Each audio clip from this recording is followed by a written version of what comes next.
Hello दोस्तों, स्वागत है आप सभी का डॉक्टर ढींगरा हेल्थ केयर में। आज हम बात करेंगे सर्वाइकल स्पॉन्डिलोलिटिस के बारे में। सर्वाइकल स्पॉन्डिलोलिटिस क्यों होता है, क्या इसके कारण है, क्या इसके सिम्टम हैं और कैसे हम इसका बचाव कर सकते हैं, कैसे हम इसको ठीक कर सकते हैं और क्या इलेक्ट्रोहोम्योपैथी द्वारा हम इसका ट्रीटमेंट कर सकते हैं। इलेक्ट्रोहोम्योपैथी की कौन सी दवाएं हैं जो सर्वाइकल स्पॉन्डिलोलिटिस को ठीक करने में सहायक सिद्ध होती हैं। आज का ये वीडियो सर्वाइकल स्पॉन्डिलोलिटिस के बारे में बहुत ही इंफॉर्मेटिव वीडियो होने वाला है। इस वीडियो को अंत तक अवश्य देखिएगा। अगर ये वीडियो आपको अच्छा लगे, इस वीडियो को लाइक करें, शेयर करें और अपने सुझाव कमेंट बॉक्स में अवश्य लिखें। तो चलिए शुरू करते हैं आज का वीडियो सर्वाइकल स्पॉन्डिलोलिटिस के बारे में। आज के युग में हमने देखा है कि हम कंप्यूटर पे बहुत ज़्यादा काम करते हैं और फ़ोन का बहुत ज़्यादा इस्तेमाल करते हैं, जिसकी वजह से हमारा पोस्चर गर्दन यूं इस तरह से हो जाती है और हमारा पोस्चर बिगड़ जाता है, जिसकी वजह से हमारे सर्वाइकल वर्टिब्रा के अंदर गैप आ जाता है या कोई नस दब जाती है, जिसके कारण हमारे हाथों में दर्द होना, हाथों में सुन्नपन आना, उंगलियों में दर्द होना, कंधों में दर्द होना, गर्दन का स्टिफ हो जाना, गर्दन का ना घूमना या घूमते हुए चक्कर आना।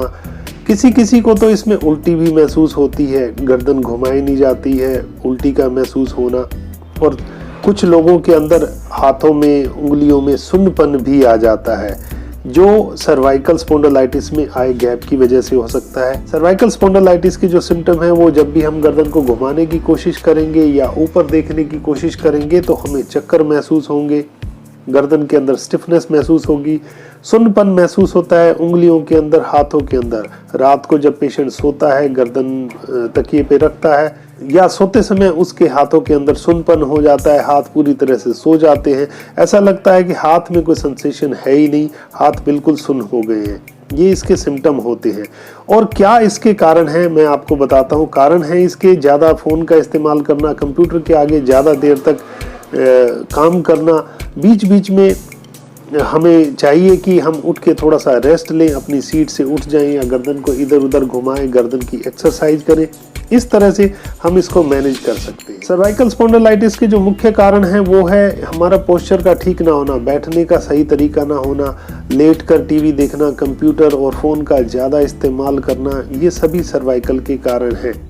कुछ लोगों में आदत होती है रात को बहुत ही ऊंचा तकिया लेकर सोते हैं, जिससे गर्दन का पोस्चर बिगड़ जाता है। तो हमें ऊंचे तकिए का इस्तेमाल नहीं करना चाहिए। जिन लोगों को सर्वाइकल की दिक्कत है या जिन लोगों को उल्टी चक्कर महसूस होते हैं, सुबह गर्दन में स्टिफनेस महसूस होती है, उन लोगों को ऊंचे तकिए का इस्तेमाल नहीं करना चाहिए। हमारे सर्वाइकल वर्टिब्रा के अंदर आए गैप की वजह से हमारी कोई ना कोई वेन, कोई ना कोई नस यहाँ पर दब जाती है, जिसकी वजह से हमारे हाथों में कभी कभी सुन्नपन भी आ जाता है, सेंसेशन भी लॉस हो जाती है, जिसका पेन आगे भी आ सकता है, चेस्ट के अंदर भी आ सकता है, पीछे कंधों में भी जा सकता है, बैक में नीचे भी जा सकता है।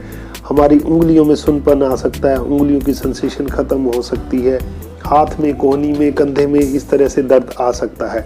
तो सर्वाइकल स्पॉन्डिलोलिटिस के जो सिम्टम हैं वो आजकल मोस्ट कॉमनली देखे गए हैं। लगभग 90% लोगों के अंदर ये सिम्टम देखे गए हैं सर्वाइकल स्पॉन्डिलोलिटिस के। सर्वाइकल स्पॉन्डिलोलिटिस को मैनेज करने के लिए, ठीक करने के लिए हमें डेली व्यायाम करना चाहिए, एक्सरसाइज करनी चाहिए, गर्दन की, नेक की एक्सरसाइज करनी चाहिए, स्ट्रेचिंग करनी चाहिए, ऊंचे तकिए का इस्तेमाल नहीं करना चाहिए, फ़ोन का इस्तेमाल बहुत कम समय के लिए करना चाहिए या हमारे पोस्चर को, गर्दन को टिका कर हमें फ़ोन का इस्तेमाल करना चाहिए।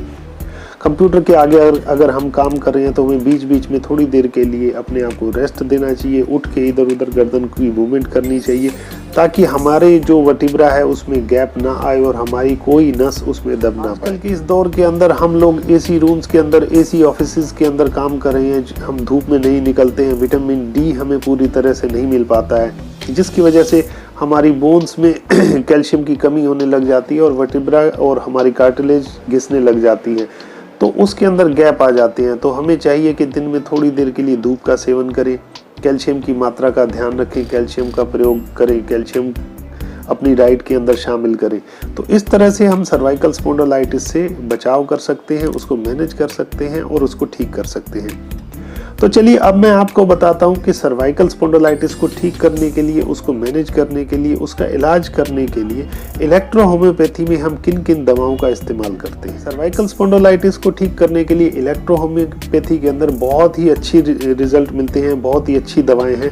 इलेक्ट्रो होम्योपैथी की C4 सर्वाइकल स्पॉन्डिलाइटिस को बहुत ही चमत्कारी रूप से ठीक करती है, वर्टिब्रा के अंदर आए गैप को ठीक करती है। लेकिन साथ ही साथ इस दवा के प्रयोग के साथ साथ हमें अपनी एक्सरसाइज और अपनी पोस्चर पर भी ध्यान देना चाहिए। C4 के साथ साथ अगर बॉडी में यूरिक एसिड बढ़ा हुआ है तो आप S5 का प्रयोग कर सकते हैं। S5 और C4 का कॉम्बिनेशन बहुत ही चमत्कारी रिजल्ट देता है सर्वाइकल स्पॉन्डिलाइटिस के अंदर। अगर वेन दब रही है, हाथों में सुन्नपन आ रहा है या सेंसेशन लॉस हो रही है, झुनझुनाहट सी महसूस हो रही है, तो आप A2 का प्रयोग भी कर सकते हैं। A2 के प्रयोग से हमारी जो भी वेन सर्वाइकल वर्टिब्रा के अंदर दब रही है या जो भी नस हमारी वहाँ पे ब्लॉक हो रही है, A2 उसको खोलने का काम करती है और ब्लड सर्कुलेशन को ठीक करती है। इसके साथ साथ अगर हमें सर्वाइकल स्पॉन्डिलाइटिस की वजह से सर में दर्द हो रहा है, नींद नहीं आ रही है, उल्टी आ रही है, चक्कर आ रहे हैं, तो उन सब सिम्टम को मैनेज करने के लिए आप F1 का प्रयोग कर सकते हैं। नींद नहीं आ रही है तो YE का प्रयोग कर सकते हैं। उल्टी के अगर सिम्टम आ रहे हैं, उल्टी आ रही है, तो S11 बहुत ही अच्छा रिजल्ट देती है उल्टी के अंदर। तो इस तरह से हम जो भी सिम्टम सर्वाइकल स्पॉन्डिलाइटिस की वजह से आ रहे हैं, उनकी अलग अलग मेडिसिन सिलेक्ट करके हम इसका प्रयोग कर सकते हैं।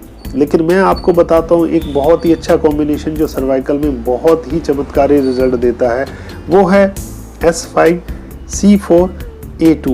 इसका थर्ड डाइल्यूशन आप प्रयोग करें, बहुत ही अच्छे और बहुत ही चमत्कारी रिजल्ट मिलेंगे आपको सर्वाइकल स्पॉन्डिलाइटिस के अंदर।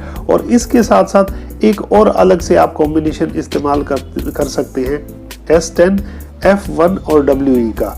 S10 F1 WE जो है उल्टी या उसकी वजह से जो भी डाइजेशन खराब हो रहा है, जो भी दिक्कतें आ रही है, चक्कर आ रहा है, सिर में दर्द हो रहा है, तो उनमें बहुत अच्छा काम करती है।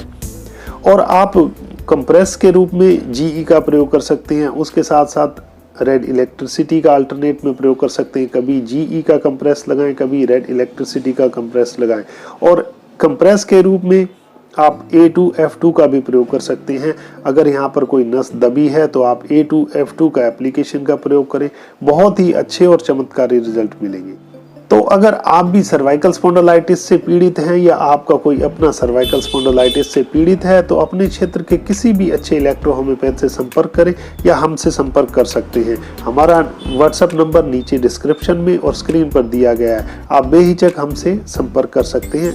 आप किसी भी समस्या से पीड़ित हैं या किसी भी पुरानी बीमारी से पीड़ित हैं तो हमसे संपर्क कर सकते हैं। आपको बहुत ही अच्छा इलेक्ट्रो होम्योपैथिक ट्रीटमेंट हमारे यहाँ से मिलेगा। ये था आज का वीडियो सर्वाइकल स्पॉन्डिलाइटिस के बारे में। ये वीडियो देखने के लिए धन्यवाद।